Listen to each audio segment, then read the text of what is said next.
Déchargement de désempilement de remorque. Cette vidéo de formation décrit les mesures qui devraient être prises pour le déchargement et l'assemblage de remorques. Pour le déchargement et le désempilement de remorques, ainsi que pour autres opérations utilisant un chariot élévateur, l'opérateur de l'équipement doit porter une protection adéquate aux mains, aux yeux et aux pieds. L'utilisation d'un chariot élévateur ayant des fourches de 4 inches 3/4 de large pour décharger les remorques, placez les fourches dans la palette, en s'assurant qu'elles sont correctement insérées dans les ouvertures de fourches. Il est impératif que la charge est sécurisée et stable avant de la sortir du camion. Vérifiez avant de soulever que le cerclage n'a pas été retiré de la remorque. Avec les cisailles en main, utilisez votre autre main pour maintenir le bagage pour l'empêcher de renverser, couper et enlever le cerclage des remorques. En utilisant le chariot élévateur, placez les fourches dans les boucles désignées situées à l'arrière de la remorque. Il y aura des affiches sur les boucles de la fourche pour la direction. Ne jamais soulever plus d'une remorque à la fois. Élevez une remorque à la fois et déplacez-la vers un endroit dégagé tout désigné. Abaissez la remorque sur le sol.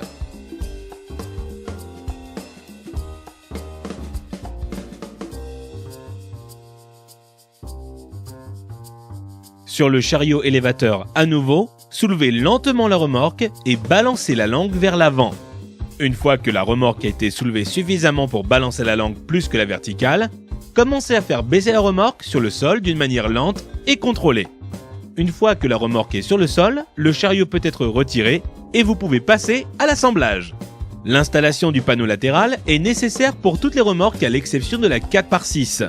Commencez par desserrer les écrous des longs boulons qui sont déjà installés sur les panneaux à l'aide d'un socket 9/16e.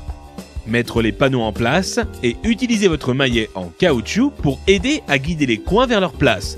Mais assurez-vous de toucher seulement la fin du panneau latéral pour éviter tout dommage. Insérez tous les boulons et les écrous avant de les serrer, y compris les boulons de coin.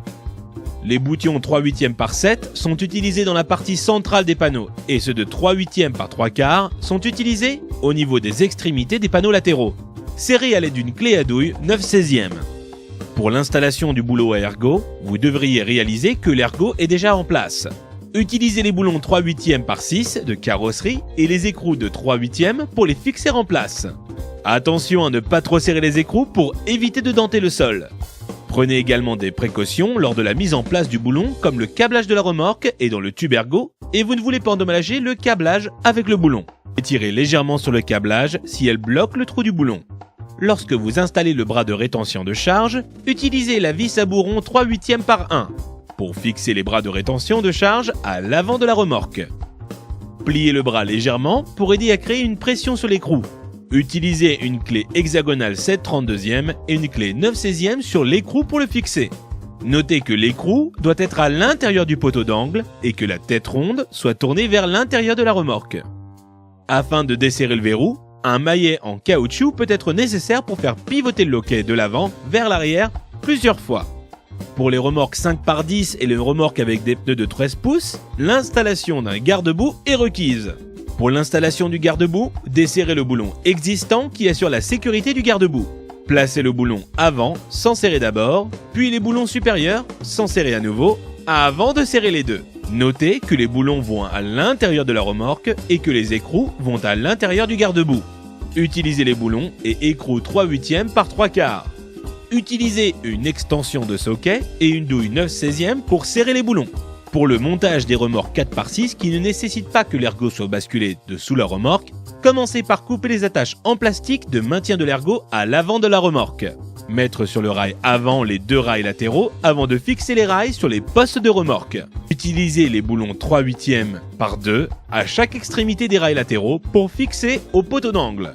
Utilisez la vis 14 par 1 à la fois pour le rail avant et les trous intérieurs du rail latéral. Pour serrer, utilisez un socket 9/16e pour les boulons et lui de 3/8 pour les vis.